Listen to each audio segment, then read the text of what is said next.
Olá pessoal, bem-vindos de volta ao RisoCast e damos continuidade no episódio de hoje à série Em Oração.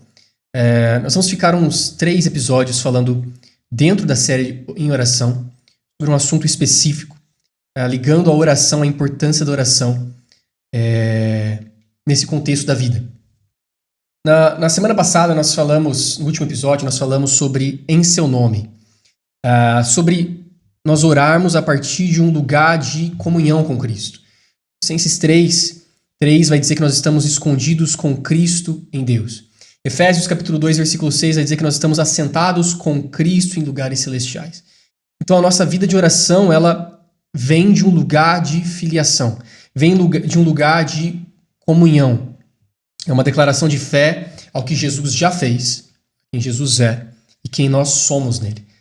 Ela parte desse lugar de filiação. Ela parte de uma identidade já estabelecida em Cristo Jesus. E Tiago 5,16, no final do episódio passado nós falamos sobre isso. Tiago 5,16, a parte B do versículo, vai dizer que muito pode a oração do justo. A oração do justo é poderosa e eficaz, em outras versões. Observa que ele está falando sobre a oração do justo, daquele que foi justificado em Cristo Jesus. É sobre um lugar de dependência de Cristo. É sobre a oração de um lugar de identidade em Cristo. Oração, nós oramos identificados com a obra de Cristo, justificados em Cristo Jesus. E nesse lugar de dependência, nós temos à disposição um poder, que é a presença do próprio Jesus. Nós falamos bastante disso no episódio passado. Se você não assistiu, nós sugerimos para que você vá lá no nosso canal no YouTube ou no nosso canal do Spotify, acesse esse episódio e seja grandemente abençoado. No episódio de hoje, nós vamos iniciar falando sobre a incredulidade e ligar a incredulidade, à vida de oração. Em Mateus capítulo 17, versículo 17, talvez esse seja um dos versículos âncoras do episódio de hoje. Gostaria que você abrisse, se você puder. Mateus 17, 17. Antes da gente ler, o contexto aqui é o pai de um menino que era doente desde a nascença. Aquela situação em que o menino era jogado no fogo, jogava na água. E o pai do menino leva essa criança para que os discípulos orassem por ele. Mas os discípulos oram e aquela criança ela não é curada. E aí, então, aqui no versículo 17... os discípulos levam a criança até Jesus. No versículo 17, Jesus vai dizer assim: Jesus exclamou: ó geração incrédula e perversa, até quando estarei convosco? Até quando vos sofrerei? Trazei-me aqui o menino. No versículo 19, ele vai continuar dizendo: então os discípulos, aproximando de Jesus, perguntaram em particular: por que motivo não pudemos nós expulsá-lo? E ele lhe respondeu: por causa da pequenez da vossa fé. Pois, em verdade vos digo que se tiverdes fé como um grão de mostarda, direis a este monte: passa daqui para acolá, e ele passará, e nada vos será impossível. Mas essa caça, em outras versões ele vai dizer essa espécie, não se expele senão por meio da oração, do jejum. Antes eu gostaria de contextualizar um pouco o que é a incredulidade, antes de ligar isso com a vida de oração. O que é incredulidade? Jesus aqui, no versículo 17, fala: ó geração incrédula e perversa. A palavra incrédula aqui é apistos no grego. É uma geração carente de confiança. E quando ele vai dizer uma geração perversa, ele não estava falando sobre atos de moralidade, sobre algo que era incorreto, eticamente incorreto. Não. A palavra perversa que é diastrepo. E diastrepo vem de distorcida, desviada da verdade. Então, quando ele vai dizer geração incrédula e perversa, está dizendo, olha, uma geração que tem ausência, carência de confiança e que distorce, se desvia da realidade. Tem uma perspectiva distorcida. A incredulidade, ela nós vamos ver que, vamos destacar aqui 3 tipos de incredulidade, né? Ela não necessariamente é ausência de fé. Credulidade não é necessariamente ausência de fé. Credulidade não é algo passivo, mas é algo ativo, é uma postura do coração. É sobre você se posicionar sobre algo. A incredulidade, então, é você se posicionar ativamente contra algo que Deus disse. Então, não é simplesmente uma ausência de fé, mas é uma confiança dividida, muitas vezes. Incredulidade é eu posicionar o meu coração contra o que Deus já disse a meu respeito. Então, Deus, na palavra dele, vai dizer que você já é curado. E ele disse aquilo, e aquilo é um fato, é uma realidade, porque Deus não é homem para mentir, uma vez que ele disse E quando eu me posiciono não sobre o que Deus disse, mas eu me posiciono sobre o que eu estou vendo muitas vezes, ou sobre outras vozes, sobre outros fatos, sobre as circunstâncias externas, quando eu coloco meu coração sobre isso, eu estou dividindo a minha confiança. Então, eu até entendo o que a palavra de Deus diz a respeito da minha saúde. Eu até creio que Deus é poderoso para curar. Mas ao mesmo tempo, eu divido a minha confiança e também não creio que eu já sou curado. Como Isaías 51 vai dizer que Jesus já levou sobre si, já levou, é um ato passado concluído sobre si todas as nossas dores e enfermidades. Mas então vem uma sugestão na nossa mente. Vem uma sugestão de outras vozes, de outros fatos, de circunstâncias externas e até do que os meus sentidos me dizem, né? Então eu estou sentindo uma dor ainda. Eu estou vendo algo diferente do que a palavra de Deus disse. E observa que os meus sentidos, o que eu estou sentindo, ou as sugestões que vêm à minha mente, elas, de certa forma, vão contra o que Deus já disse. Elas tentam dividir o meu lugar de confiança, fazendo com que eu me apoie naquilo. Isso é incredulidade, é você ter uma perspectiva distorcida. Observa que não é o objetivo principal desse episódio, mas no versículo 20, ele vai dizer assim, Jesus lhe respondeu, por causa da pequenez da vossa fé. Os discípulos perguntam, Jesus, por que nós não conseguimos expulsar aquele demônio? Jesus vai dizer, por causa da pequenez da vossa fé. E a pequenez, aí a palavra pequenez, não é uma fé pequena em quantidade. Não significa que você não acumulou fé o suficiente, a quantidade de fé suficiente para aquilo. Mas a palavra pequenez aí é oligopistia, a formação de duas palavras, óligos e pistes. Pistes é fé, óligos é breve, é brevidade. Ou seja, oligopistia é uma fé breve. É uma fé que não é persistente. Ele não está falando sobre uma quantidade pequena de fé. Mas ele está falando sobre uma fé que não persiste. Ela é breve. Então, inicialmente, eu creio em algo que Deus me disse. Deus declarou uma palavra sobre mim. Eu creio naquilo. Só que quando eu vejo uma ideia diferente, eu não persisto com aquilo. Eu não mantenho a minha confiança sobre o que Deus disse. Eu não guardo aquilo que Deus me disse. Mas eu acabo dividindo a minha confiança. Minha fé é breve. E tanto essa ideia é afirmada aqui que Jesus continua dizendo, olha, em verdade vos digo, se tiverdes fé como um grão de mostarda. E observa que aqui tem duas informações bem importantes. O primeiro é que Jesus está reforçando a ideia de que não é sobre uma quantidade de fé. Porque você pode ter a fé do tamanho de um grão de mostarda, como um grão de mostarda. Ele pode ser pequeno.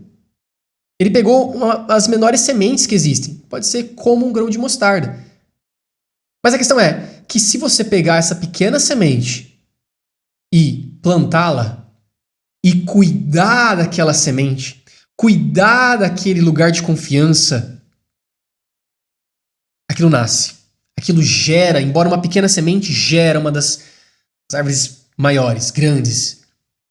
E ele vai dizer: você pode ter fé como um grão de mostarda. E direis a este monte: passa daqui para colar, e ele passará, e nada vos será impossível. Você pode ter algo pequeno, mas se você, com aquele algo pequeno, proteger aquele lugar de confiança, se mantiver sobre a palavra de Deus e só sobre ela e não sobre outras vozes, não dividir a sua mente, dividir a sua confiança, você pode dizer a um monte: passa daqui para colar, e ele passará. E aí, então, Jesus vai terminar dizendo assim: mas esta casta não se espelhe senão por meio da oração e jejum.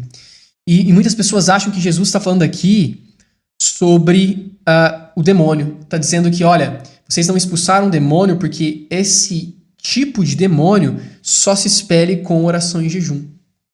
Mas não é isso que Jesus está falando. O assunto aqui é a fé. O assunto aqui é a fé breve deles. Jesus não voltou ao assunto dos demônios. Tanto que não teria sentido o espírito maligno não responder ao nome de Jesus, mas responder à sua muita oração e jejum. Então significa que o seu muito orar e jejuar te dá mais autoridade do que o nome de Jesus concede? Você fala: não, Mateus, mas aqui nessa situação Jesus ainda não tinha sido glorificado. Mas a questão é que Jesus já tinha mandado eles a expulsar os demônios.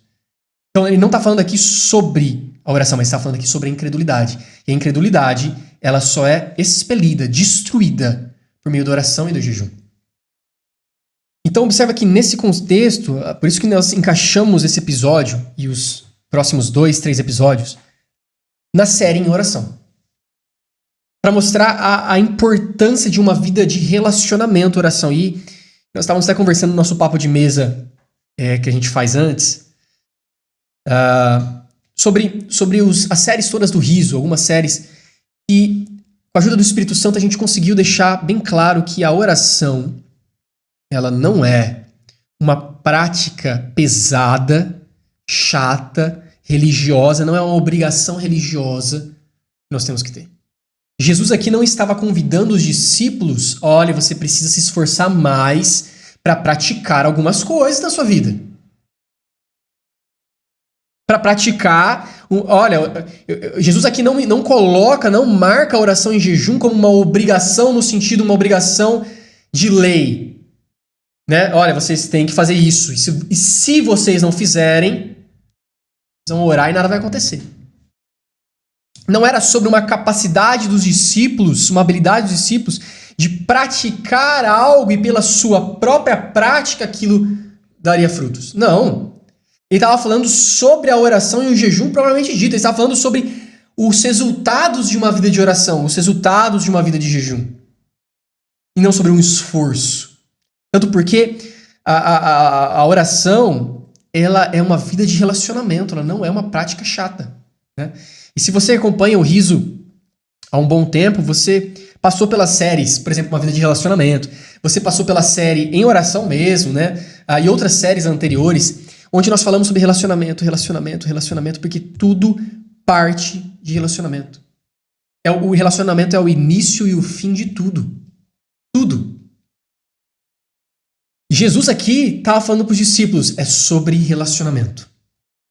A incredulidade, ela tem um lugar quando você começa a se inclinar a outras vozes.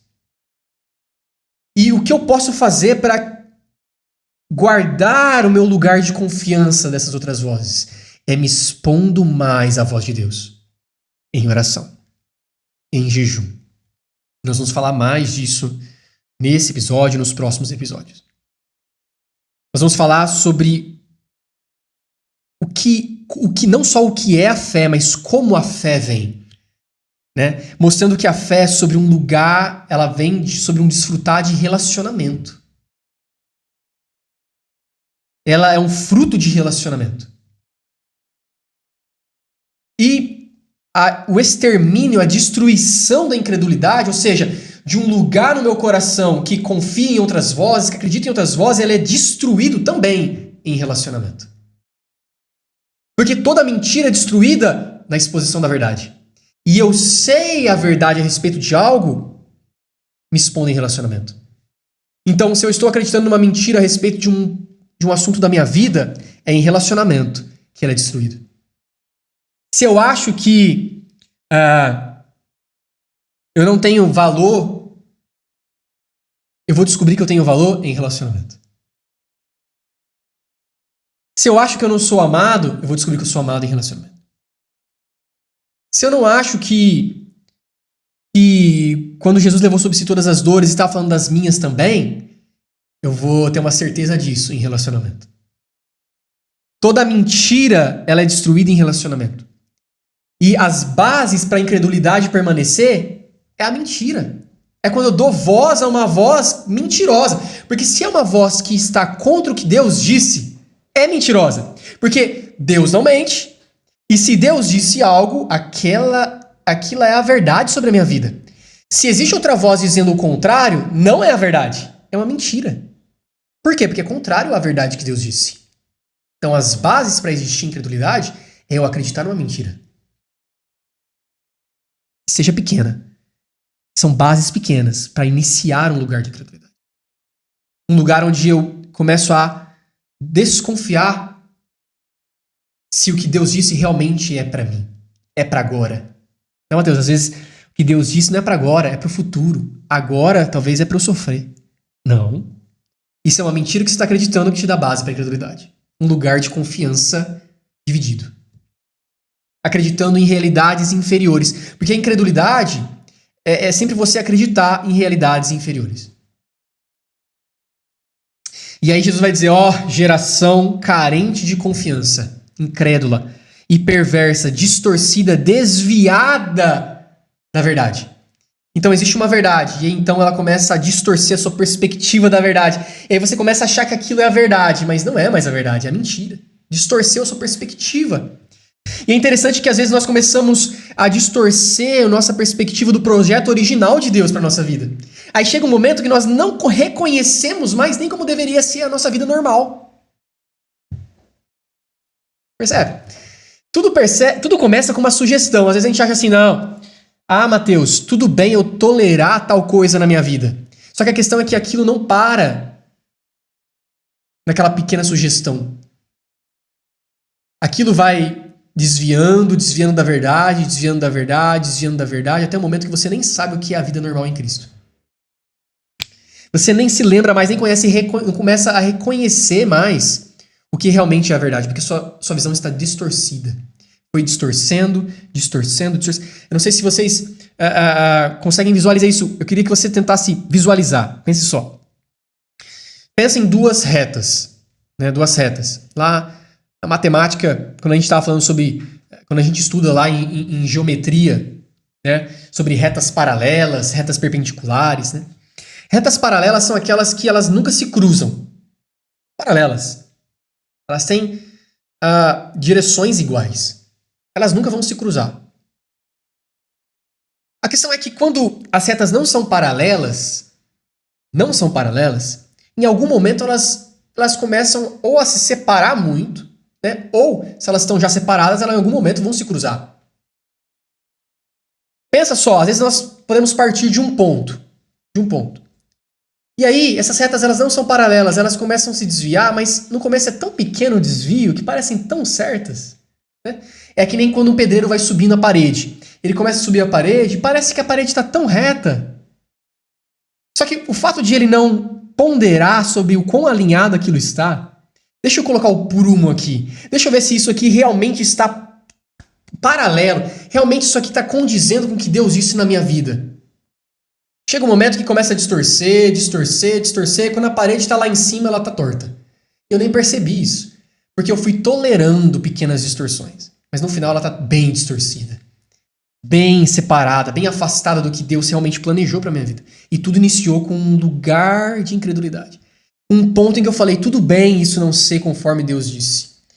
Porque eu estou me baseando no que eu estou vendo, eu estou me baseando no que eu estou ouvindo, sentindo, e talvez isso seja mais real do que o que Deus disse.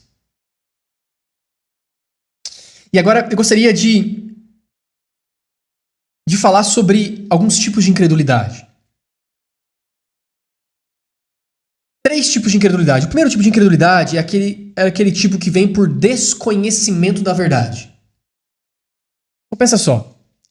Se eu não conheço o que Deus diz a meu respeito, se eu não conheço a verdade, como eu posso crer nela?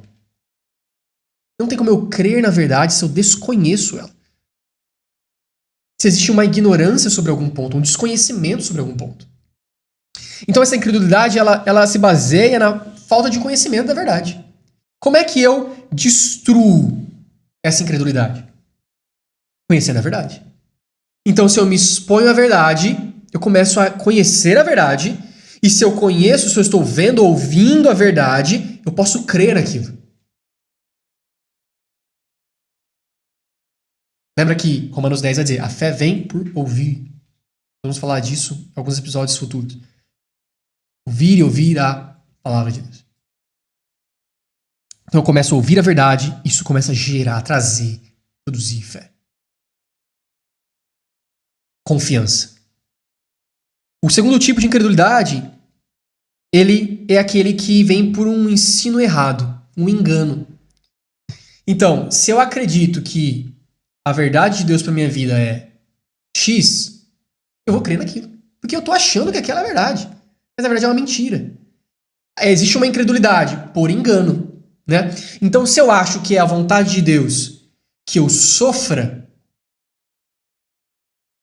como eu vou crer e orar algo diferente disso se eu estou achando que é da vontade de Deus que eu sofra? Se eu estou achando que uma certa doença veio na minha vida para que eu aprenda alguma coisa, como é que eu posso crer e orar para Deus, me cura? Como você vai crer nisso se você ao mesmo tempo crê que Deus que te pôs a doença? Isso é uma mentira. Gostaria de reforçar aqui, abrir um parênteses, dizendo que Deus não precisa usar as ferramentas do diabo para fazer você aprender nada. Deus não utiliza as ferramentas do diabo para te ensinar. Ele não precisa disso.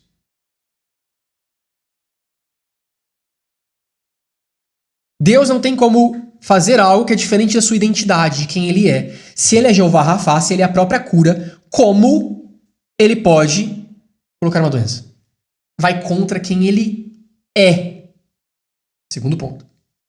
A questão é que essa incredulidade aqui por ensino errado, por engano, né, o diabo utiliza disso.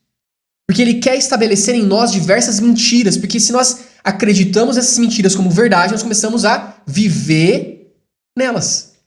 E achar que tá tudo certo. E limitar a nossa vida naquilo. Aí nós temos uma vitória em Cristo Jesus, mas nós não vivemos como derrotados. Porque o diabo faz a gente acreditar que nós somos derrotados. Mateus, e como eu posso discernir ali, talvez, entre se aquilo realmente é de Deus, não é? Às vezes é difícil, Mateus. Eu vou te dar uma dica forte para você discernir rapidamente.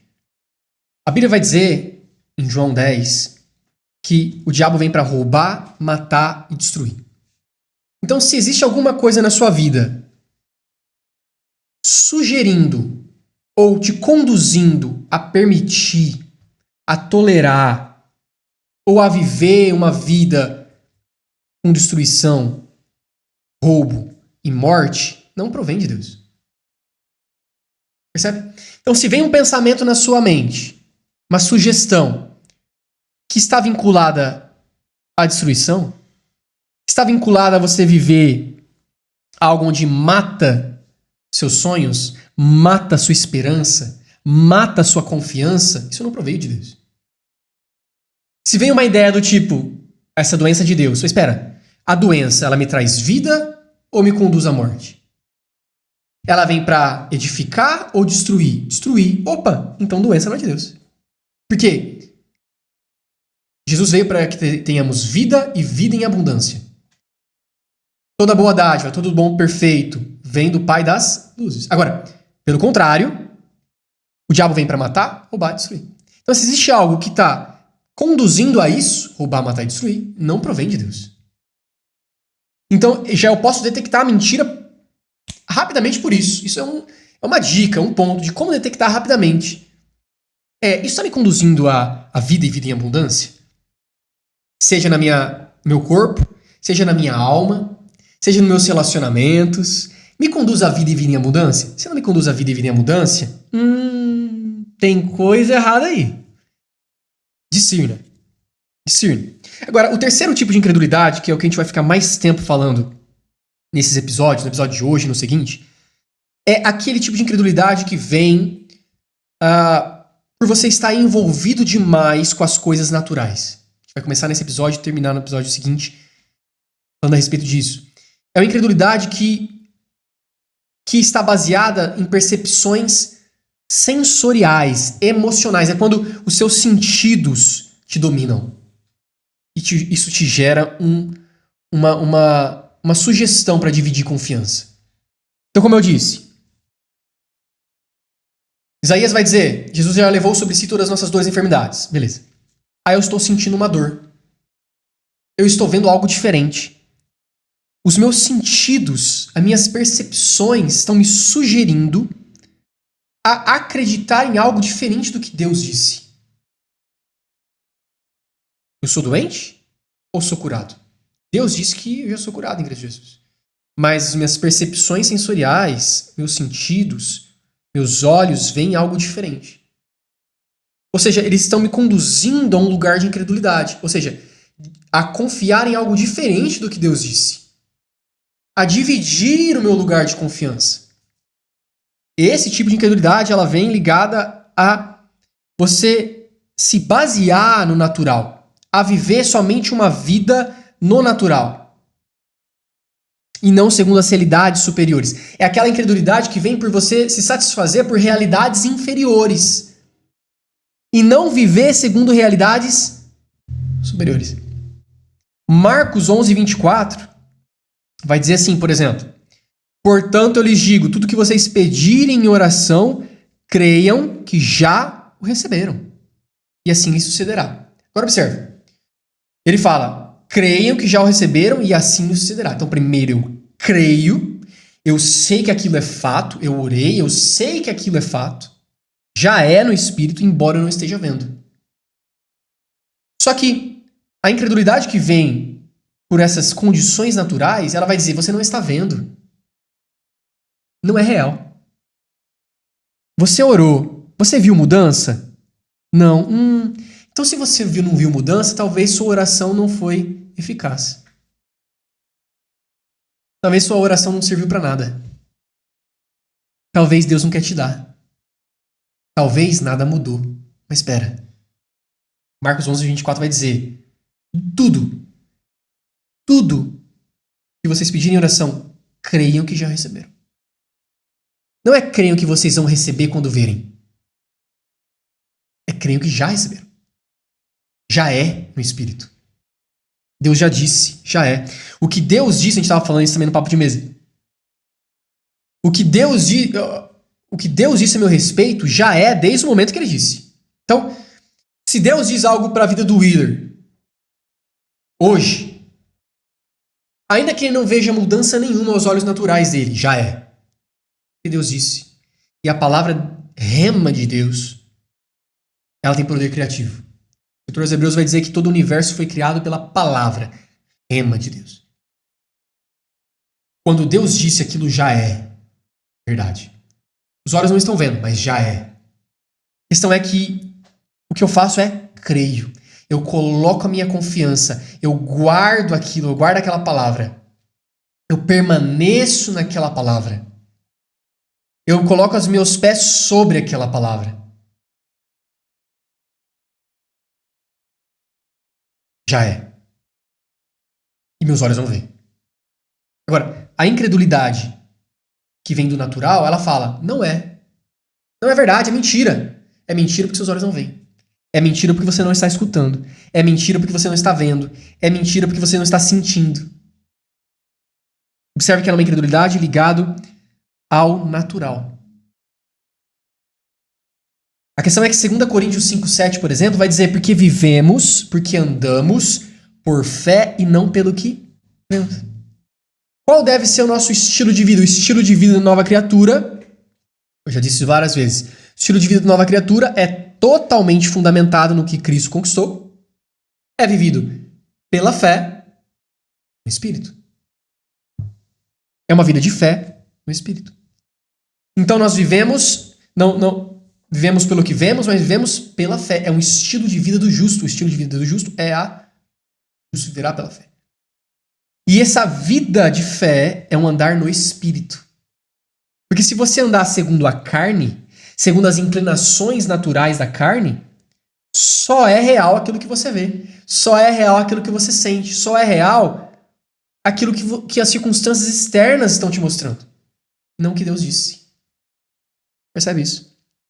E é interessante que nós não devemos pensar...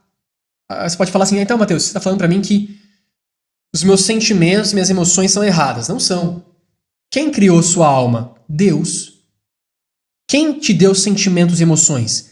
Deus. Não é o diabo que te deu. Foi Deus. Seus sentimentos e emoções são bons. A questão é, qual é o papel deles?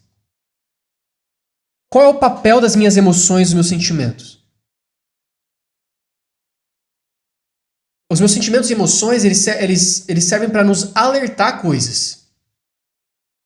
Então, quando eu sinto algo, quando eu percebo algo, aquilo está me alertando a respeito da esfera natural. Então, se eu tenho ali uma conversa com a Dani, e aquilo me gera uma ira, ou, sei lá, uma tristeza, ou, sei lá, uma ansiedade. Opa, tem alguma coisa estranha aqui. Está me alertando sobre alguma coisa. Mas eu não devo ser conduzido por aquele sentimento. A palavra de Deus vai dizer, olha, irai-vos, mas não pequeis. Não coloquem o sol sobre a sua ira. Ou seja, pode haver um sentimento de ira. Uma emoção, e eu estou sentindo algo, estou ficando irado. A questão é, não utilizem disso. Não peguem a ira, não deem as mãos para a ira e saem caminhando com ela até o sol se pôr. Não sejam conduzidos por ela. A alma não deve te conduzir. Você não é conduzido pela alma, você é conduzido pelo Espírito. Você é um espírito, tem uma alma e habita no corpo. Você não é um corpo, você é um espírito.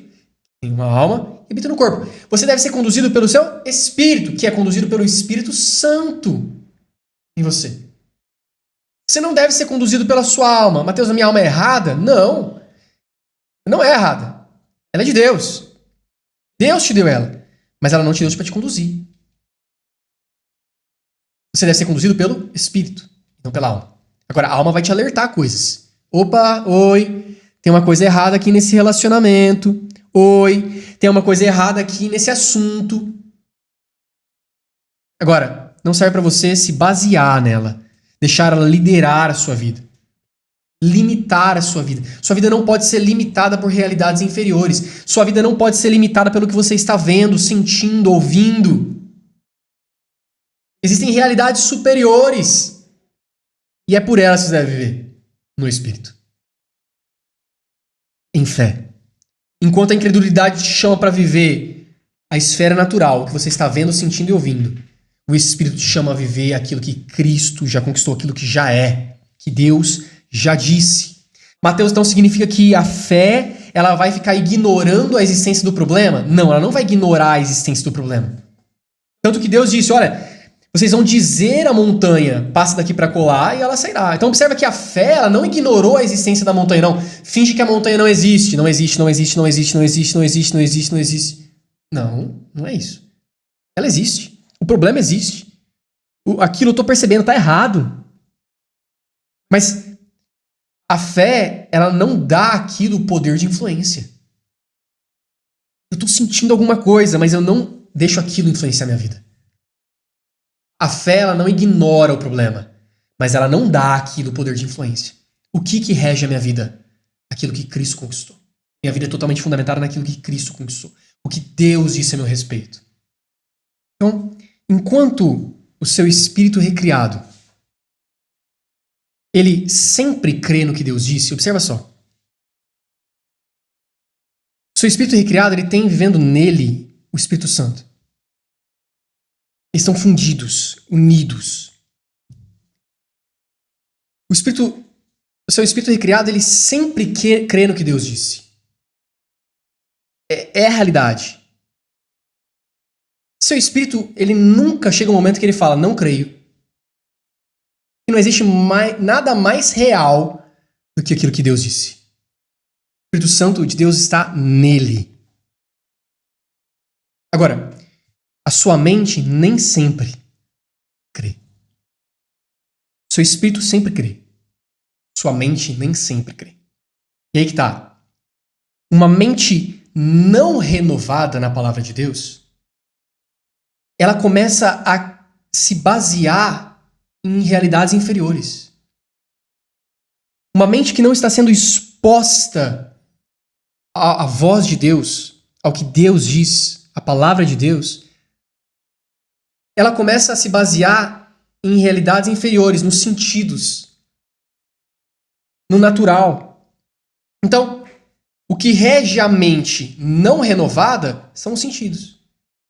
O que rege a mente renovada, que está sendo constantemente renovada na palavra de Deus, é a fé. O que rege a mente renovada? A fé. O que rege a mente não renovada? Os sentidos. É muito mais real para ela. É muito mais real que os olhos estão vendo, que os ouvidos estão ouvindo, o que eu estou sentindo, do que o que Deus disse. É muito mais real. Então o que rege são os sentidos. Agora, aquela mente que está sendo constantemente exposta à palavra de Deus, à voz de Deus, às realidades superiores, o que rege ela é a fé. É a firme convicção, a confiança do que Deus disse. Não o que os sentidos estão dizendo, não o que as circunstâncias externas estão dizendo. Então, quando a gente fala assim, olha, uma vida de fé é uma vida no Espírito, é porque o seu Espírito sempre crê. Seu Espírito sempre crê. Agora, uma vida que não é no Espírito, mas é na carne, nas intenções, nos desejos, nas inclinações da carne, ela não consegue crer sempre. Porque parece loucura. Como eu posso acreditar em algo que é diferente do que os meus olhos estão vendo? Não, vou me basear em realidades inferiores.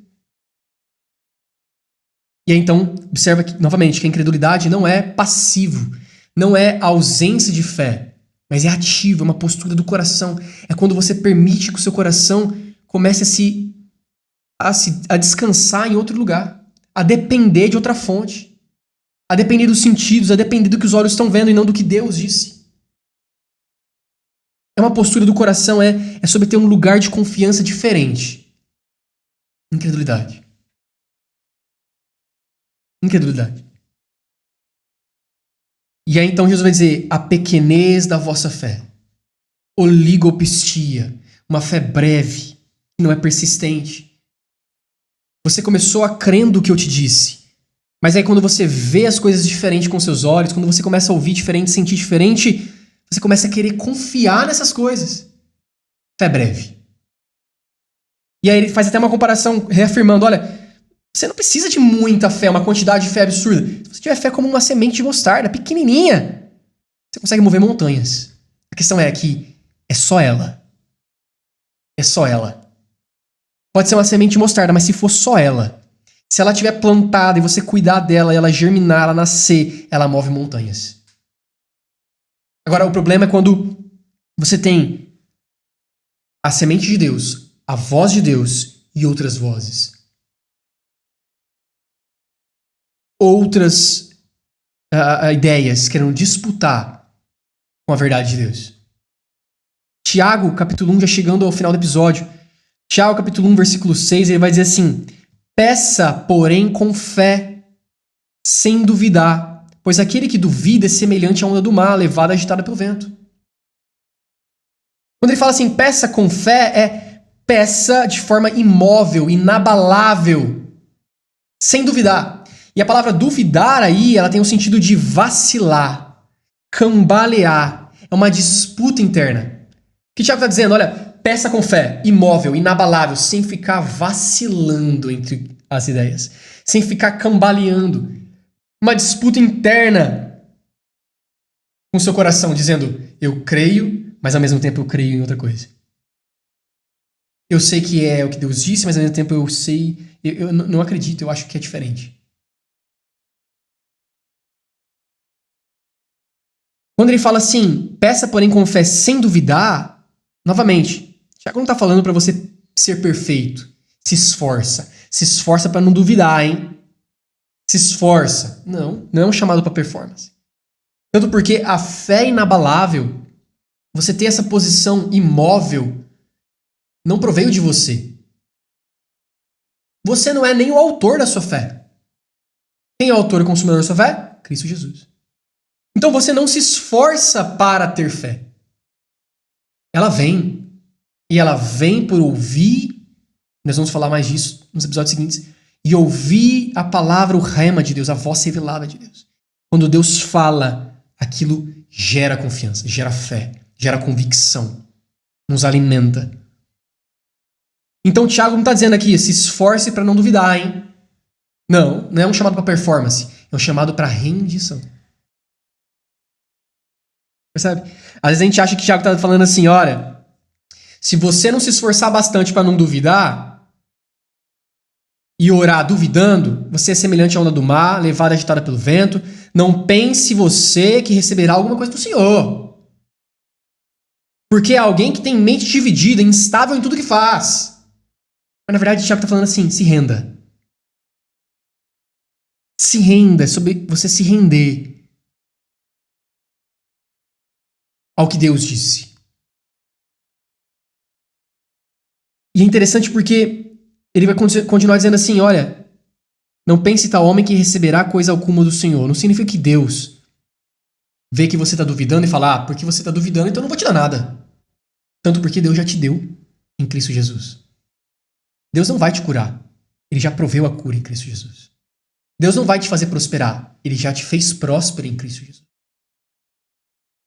Já proveu tudo isso. A obra já está consumada e ela é perfeita. Qual o sentido disso? O sentido de que quando você está com a mente dividida, Tiago vai dizer sobre mente dividida, e essa palavra é dipsukos. É uma mente dupla, uma pessoa dividida ao meio. Como se estivesse dividido ao meio. A versão TPT, a translation, a versão Passion, né, vai dizer assim, que você tem meio coração. Meio coração seu está num lugar, e meio coração seu está em outro. É uma mente dividida. A questão é que quando você está com confianças divididas, significa que você está se alimentando de outras fontes.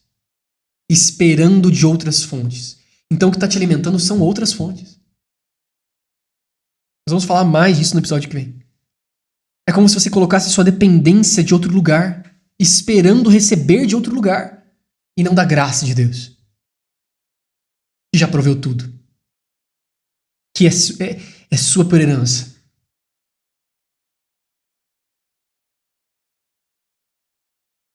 John Piper ele vai dizer a incredulidade é não se satisfazer em Deus. Deus disse uma coisa, só que eu não vou me satisfazer só com o que Deus disse. Eu vou me satisfazer com outras vozes. Agora, para a gente fechar o episódio de hoje, observa que Jesus vai dizer que existe uma arma letal contra a incredulidade. Que é a oração e o jejum. Ele vai dizer, esse tipo, vamos voltar lá, primeira passagem que nós lemos, Mateus 17, 21. Essa casta, essa espécie não se espelhe senão por meio da oração e do jejum. Qual é a arma letal que destrói toda a base de incredulidade? É a oração e o jejum. E é por isso que esse episódio ele está inserido na série em oração. No início a gente estava até pensando, vamos abrir uma nova série e falar só sobre fé e incredulidade. Mas depois nós sentimos um discernimento do Espírito de falar, não, vamos continuar na série em oração. E falar sobre incredulidade dentro de oração. Porque a oração é uma arma letal contra a incredulidade. Você desfrutar de relacionamento é exterminar toda incredulidade. Que incredulidade, Mateus? O que é incredulidade? É uma posição, uma postura do coração em depender de outras coisas que não seja a voz de Deus. De colocar a confiança em outra coisa que não seja o que Deus te disse. Acreditar em outras vozes. A questão é que o jejum e a oração, como uma vida de relacionamento, eles são eficazes para destruir, quebrar o controle das coisas naturais sobre as nossas vidas. Tanto a oração quanto o jejum. Então, na oração, eu vou lá e mantenho os meus olhos no que Deus disse. Eu estou orando, eu estou não só entregando os meus pedidos a Deus, não só manifestando e derramando o meu coração, mas eu também estou tendo o coração dele derramado. Eu estou ouvindo o que ele está me dizendo, eu estou recebendo o discernimento do Espírito Santo, isso traz confiança. Isso destrói toda a mentira que diz contrário ao que Deus disse. Percebe? E o jejum é a mesma coisa. É como se eu colocasse o meu corpo sob o controle do Espírito. Ele fala, olha, não existem só as coisas naturais, não só de pão eu vivo, mas eu vivo do rema de Deus. Ele fala, ô corpo, você não vive só por coisas naturais. Você não se alimenta só sobre o pão físico, mas você também se alimenta. Eu, que sou um espírito, tenho um corpo e uma alma, me alimento não só do físico, eu me alimento da palavra de Deus. É você quebrando o controle das coisas naturais, falando, olha, existem coisas, realidades superiores, e é sobre elas que eu vivo. E então você quebra toda a base da incredulidade, que são realidades inferiores, são mentiras. São coisas naturais, limitadas aos sentidos. Você fala, eu não vivo por isso, mas eu vivo no Espírito, eu vivo pela fé. Vivo pela fé. Uma vida, um estilo de vida de oração, um estilo de vida de comunhão com o Espírito Santo. O Espírito Santo, ele não só te mostra, olha, você está acreditando em outra voz, como também ele te conduz à verdade. Ele não só te mostra a mentira que você está acreditando, opa, você está acreditando diferente, eu te disse diferente, mas ele te leva à verdade. Uma vida de comunhão com o Espírito Santo é uma vida em que constantemente ele vai te revelar, te mostrar, olha, você está crendo menos, está crendo em realidades inferiores. Ele te mostra aquilo. E aí ele vai te conduzir à verdade. E é um estilo de vida de arrependimento, que é uma outra coisa que as pessoas elas não entendem o que é arrependimento. Arrependimento é metanoia, é mudar a forma de pensar. Então, o Espírito Santo ele vai te conduzir à metanoia, a arrependimento a todo momento, do tipo, opa, eu tô acreditando em algo diferente do que Deus me disse. Eu estou colocando em xeque o que Deus me disse. Se eu estou colocando em xeque o que Deus me disse, significa que eu estou ousando acreditar que o que ele me disse talvez seja mentira. Deus mente? Ou que ele não é fiel para cumprir? Observa que vai contra a bondade de Deus. A gente já falou sobre isso. É um estilo de vida em que o Espírito Santo fica me revelando, olha, lembra o que Deus te disse. Se apegue a isso, agarre com firmeza a fé que você professa. Fiel é aquele que prometeu. Não ouse permitir na sua vida nem uma poeira de incredulidade. Nem uma semente de incredulidade. É o que nós vamos falar bastante no episódio da semana que vem. Em Marcos 9, versículo 24, o pai do menino vai dizer assim para Jesus, Jesus, eu creio, ajude-me na minha incredulidade. Nós vamos falar bastante disso. Naquele momento o pai ele percebeu que ele cria que Jesus podia curar, mas ao mesmo tempo existia nele algo que dizia que não. Existia um pensamento contrário àquilo. Incredulidade. E o pai do menino, em um grito de socorro, falou, Jesus, ajude-me a vencer isso. Venha rapidamente ao meu auxílio, socorre-me urgentemente. A questão é, o quanto nós estamos tolerando pensar diferente de Deus. O quanto pensamentos diferentes de Deus, pensamentos do que os pensamentos de Deus são, nós estamos tolerando na nossa vida. O quão irritados, o quão em guerra nós estamos com pensamentos diferentes que são os pensamentos de Deus. Ou tudo bem eu pensar diferente do que Deus pensa? Não.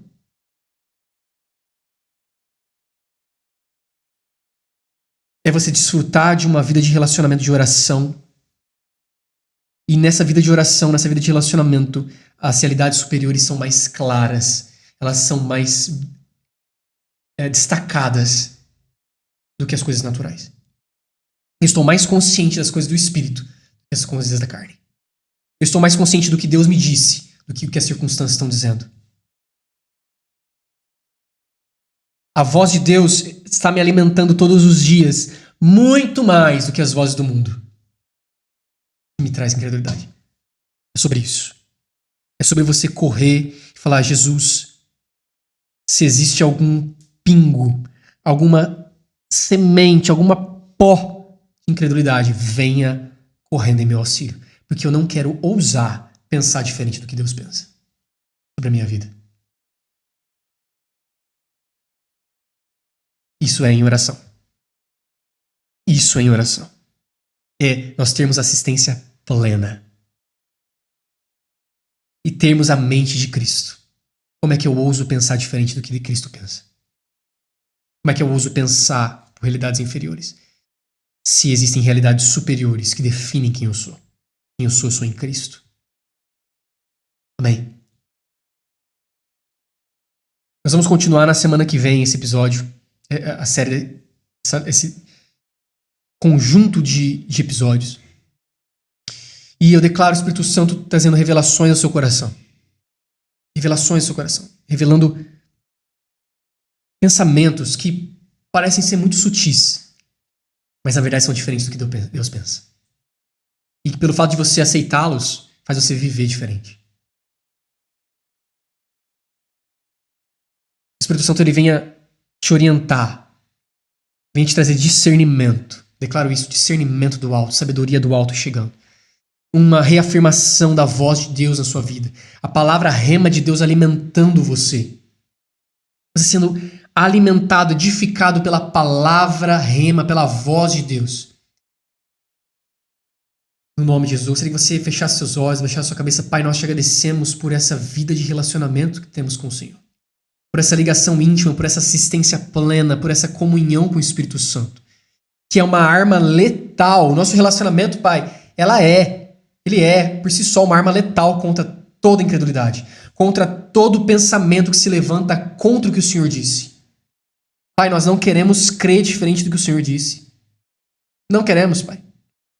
Não queremos ousar pensar diferente do que o Senhor pensa. E achar que isso é normal. Achar que isso é natural. Porque é natural, mas é uma incredulidade natural. Nós não queremos, Pai, ter nosso coração dividido, em confianças divididas. Nós queremos confiar, Pai, no Senhor e no que o Senhor disse. Queremos, Pai, ter um lugar de total dependência do Senhor. O Senhor é a nossa fonte. O que o Senhor disse que nos alimenta. O que o Senhor disse que nos define. Pai, nós nos relembramos disso nesse episódio. São as Tuas palavras que nos definem. É a Tua palavra rema que nos alimenta. Que diz quem nós somos. E o que ela diz é fato desde o momento que o Senhor disse. Se o Senhor disse algo em nossas vidas, Pai, nós relembramos hoje. Essa é a verdade sobre as nossas vidas. E nós não ousamos crer diferente disso. O Espírito Santo nos conduza a essa verdade. Nos leve a criar raízes profundas nessa verdade. A abraçar essa verdade com rapidez, com intensidade, com força.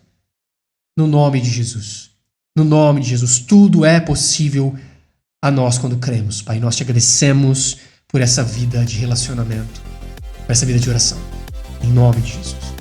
Amém. Sejam abençoados no episódio da semana que vem.